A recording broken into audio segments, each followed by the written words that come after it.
As of this recording, over 2.5 million refugees have fled Ukraine since the invasion of Russia and the conflict began in their country. They have left for neighboring countries that have been offering relief aid. A number of organizations have already been on the ground helping them in what is expected to be a massive humanitarian effort. Even more refugees are expected to cross the border in the days and the weeks ahead if there is no resolution to this current conflict. Among those organizations on the ground is Catholic Relief Services, and we're going to check in now with one of their staffers who is Chicago-based, but right now, she finds herself in the country of Moldova, and she's helping with services there. She's helping getting assistance to refugees, and she's also coordinating communications efforts. So, Caroline Brennan, thank you very much for joining us today. Thank you so much for having me. We appreciate that you're taking time. You know, I think the question that really comes to my mind first is, what are conditions like there for refugees right now? It is really kind of like a living nightmare, to be honest, Vince. I spent a lot of the past week along the border areas and also here in the capital city where many refugees have sought refuge. But just to paint a picture for you, along the border areas where people are crossing, first of all, it's taken hours, if not days, to reach border cities here in Moldova to cross. They wait in line for maybe more than a day. Many people are arriving on foot if they don't have a car. The waves of people that you see now fleeing the country are many of those who didn't have the means to flee earlier, so they didn't have transportation, their own personal vehicles or family or network to go and stay with. So they're traveling either on foot or on public transportation, and really at the mercy of charity that's available to them. When they cross over into this country, you see a lot of exhaustion. A lot of women and children, men of a certain age are not allowed to leave the country. So you have a lot of mothers on their own with a lot of children or with their elderly parents or their elderly in-laws that they're taking care of, and just figuring out where to go, who to trust. That's what I was interested in, is what is their frame of mind? Are they frightened? Are they relieved to be outside of Ukraine? I imagine it's a mix of those different emotions. I think it's despair. It's a lot of heartbreak, weeping. You see just bloodshot eyes, just still crying. You just see a lot of emotions right at the surface, and then just a lot of trying to figure out what's next. Confusion is not the right word. It's really just trying to navigate this space that you're in. So first, just trying to get warm. It's very cold here. I'm in a vest. I've been like in a vest for 2 weeks almost straight. I haven't taken this thing off. It's freezing. And here I am in a warm space. Many people are outside and they have been for a long time. So they're looking for warmth. Maybe that's inside a small bus station or some shop. They're looking for food to feed their kids, maybe a cup of tea or a cup of coffee. Like that's first and foremost, just like warming up, figuring out just where you are and who is around to help you. What kind of aid can you offer those folks, and how do you get to them, and how do they get to you? So we have there are volunteers all along these border areas providing information that's so critical to have that information, just to know, again, where you can go, what transportation might be available to you to get to a safe place, to have a Wi-Fi spot to charge your phone so you can let your family members, maybe your husband or your father or your partner back home know that you made it, that you're on your way to some form of safety. So the aid in that first step, literally first steps into this country, is information, help, literally letting people know you are a trusted source to help, food, blankets, water, coffee. We're talking basic essentials. And then from there, we offer sort of more formal assistance. So accommodation centers, places to have shelter, food, to be able to rest for a few hours, a few nights, transportation to get to another border, a range of assistance, counseling, and even trauma counseling for parents and families. And what we're looking at now, Vince, is sort of a not longer term, but transitional period of people who are looking to maybe stay for an extended period here in hopes they can return home. So, what does that shelter look like for them? And what is a dignified, safe space to be in? Is it something where they plan to remain in Moldova where you are, or are they dispersing to other areas, other countries, and other cities? A majority are going to Romania. So they're just crossing through in hopes of getting, into the EU, getting to another country. And then many, those who have less means, frankly, who have less financial resources, are staying closer to the border, staying closer to home with the hope of returning. I think what's lost on some folks is that among those who left early and in this first wave were people of means, correct? There were people who had a place to go, not all of them, but a number of them. And there's concern that there will be even more with fewer choices or fewer resources available to them as this situation continues to ride out, correct? That's exactly right. A majority of people. And what's so incredible is just the outpouring of, first of all, generosity across cities like Chicago, across the United States, across the world towards what's happening. But here in Moldova, I am just blown away by the generosity of community members here. And so many families have taken in Ukrainian refugee families. Family seems, it doesn't capture it because they're not whole. You have pieces of a family staying, but to be able to be inside a home, to have that privacy, to collect yourself, to grieve, to have really tough conversations maybe with your children and your loved ones, to have somebody sharing a meal with you and showing you kindness, is everything when you are really at the mercy of charity of others. And those who are fleeing now, and in general, those who are fleeing Ukraine are extremely vulnerable. You've only left with what you could carry. If you had a car or if you didn't, whatever you could carry is what you left with. And the decisions you're having to make as your family is torn apart and your country is torn apart is devastating, heartbreaking. We hear so much, though, about this love of country and love of Ukraine. Are most of these people hoping to go back, expecting to go back? Yes. 1,000% yes. Nobody wanted to leave their home in this way. And you meet with mothers here staying in shelters and hoping to go back soon, and you can only pray and wish that will be soon. But it is just so hard to imagine the decisions they're having to make with such exhaustion. We all know what it's like when we haven't had enough sleep or enough food, or we're just going through a hard time. And then you're having to make these monumental decisions that could change the trajectory of your life. How far do you go? Do you seek asylum somewhere else?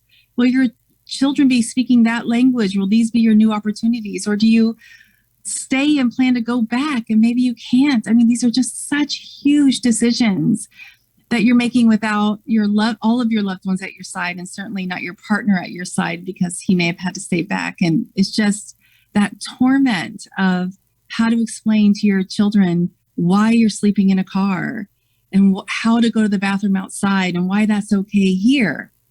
It's just the conversations you never would have imagined having. And it happened like that. A month ago, they were living their normal, everyday lives, not unlike our own, and things have changed just massively.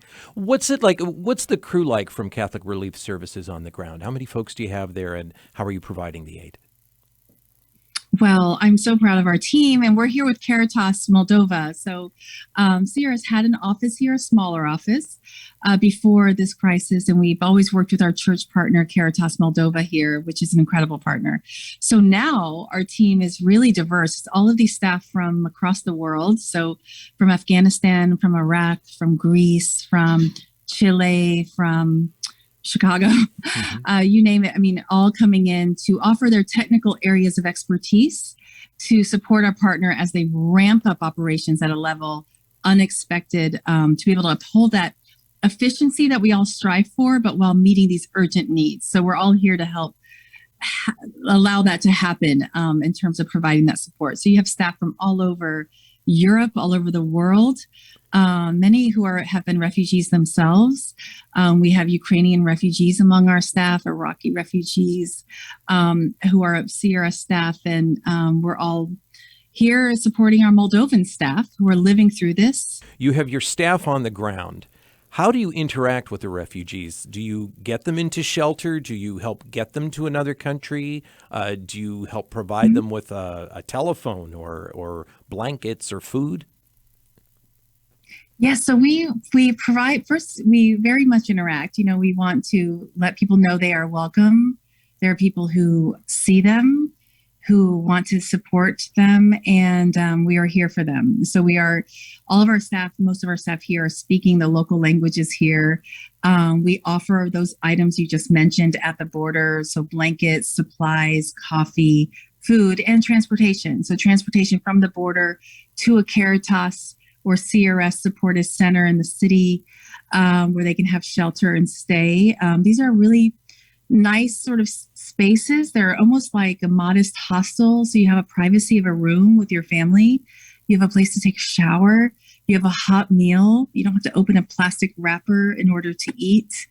You have a counselor on site and social workers who know the lay of the land, what options you have, what rights you have in any direction you decide to go. And then we also offer transportation to the Romanian border for those who want to go on, so that's safe, a trusted source of transportation. And now we're also offering cash assistance as well, so people can purchase items that they might need. And that expansion now the relief is growing into different ways, but it covers that urgent support to what is sort of this transitional period. Is there a particular interaction you've had with a refugee family or a particular refugee that just sticks with you?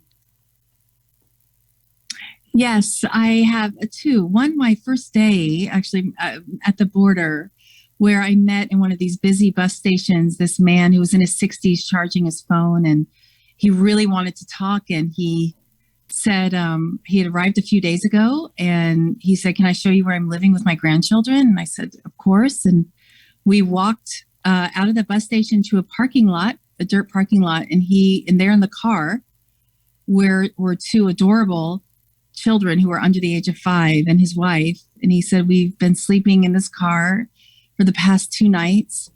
He has to explain to his children why all of this is happening. And he said, and this is not the first time I've had to do this. He said, "I fled Azerbaijan to Ukraine as a refugee and have been living there for 20 years. And now he's fleeing his homeland again." And he said, "Where do I go? I don't know. I don't know where I'm going."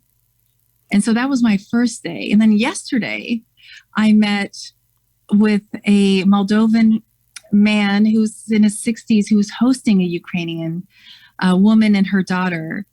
And he's single, living on his own, a pensioner, living off his pension.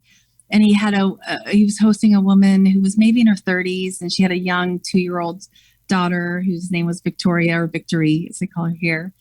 And he said, "I have the sounds of children in my house again." And she was describing like what it means to have a private space just to kind of, collect yourself and figure out what to do. And he is like many Moldovans who've taken in Ukrainian refugees, and is so generous. And CRS is now supporting Moldovans who take in refugees into their home by supporting some of the costs for heat and food and things of that nature. And so we're establishing these agreements in different cities and towns that have a flat rate for those who take in refugees to help with those expensive costs, especially when it's really cold and winter here. And so just the generosity of Moldovans here, and then just the pursuit and integrity of Ukrainians who are just navigating something they never thought they would be living through. Do you have all the resources that you need? It's hard to know how this emergency will grow. I mean, we are working in Ukraine and across the region, Poland and Romania. And so our Caritas partners are ramping up operations. We are providing here from Moldova a caravan of goods into our Ukraine to our Caritas partner. Caritas Poland is doing the same thing, a pipeline of goods, a convoy going into Caritas, into Ukraine to reach our Caritas partners there. So we're doing what we can to help each other. It is really hard to know. We hope we are planning for whatever is needed. And we're in the early stages of our outreach, of our engagement with our donor community, but I think support is going to be needed at a level. I think support is going to be needed at a high level, and we just have to see what's happened. But we will be there no matter what. We will be here with the Ukrainians and with our partners who are so tirelessly and generously helping them. The Catholic Church the presence is incredible. It is unlike any other organization, Caritas, here, and the presence that they have and the role they have across this region is unparalleled. And that trust at that community level, the rich understanding of communities where they've been serving and they're of these communities, it is so critical to be able to address needs with the wisdom that's required and the dignity to uphold, which is something we all strive for within our work. Something that's not lost on me, and you're talking about the generosity of the people of Moldova. Moldova is not the wealthiest of countries to begin with. In fact, I understand, I was doing some reading, I think it is among the poorest in the area, and yet there is this willingness to help the refugees as they cross the border. It's the poorest country in Europe, Moldova. And yet, everywhere, like at any border, you see hundreds of Moldovan civilian volunteers who've left their work for that day, who've made the meals at their home, who are spending their time there, providing this food and the warm coffee and the information, wearing a vest to let them know, we're official, we're here, speaking the local language.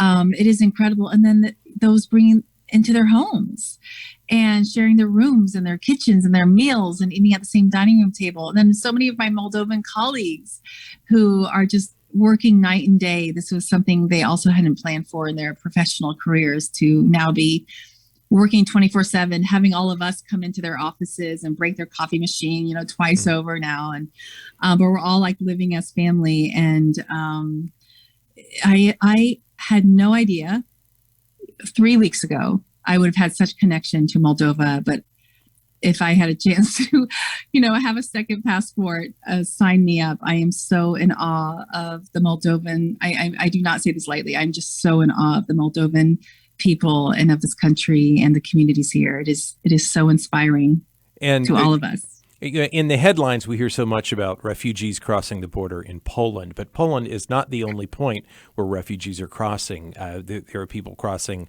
south of that area as well. There's a crossing in Hungary. There's this crossing in a border crossing in Moldova. Are you seeing people who were?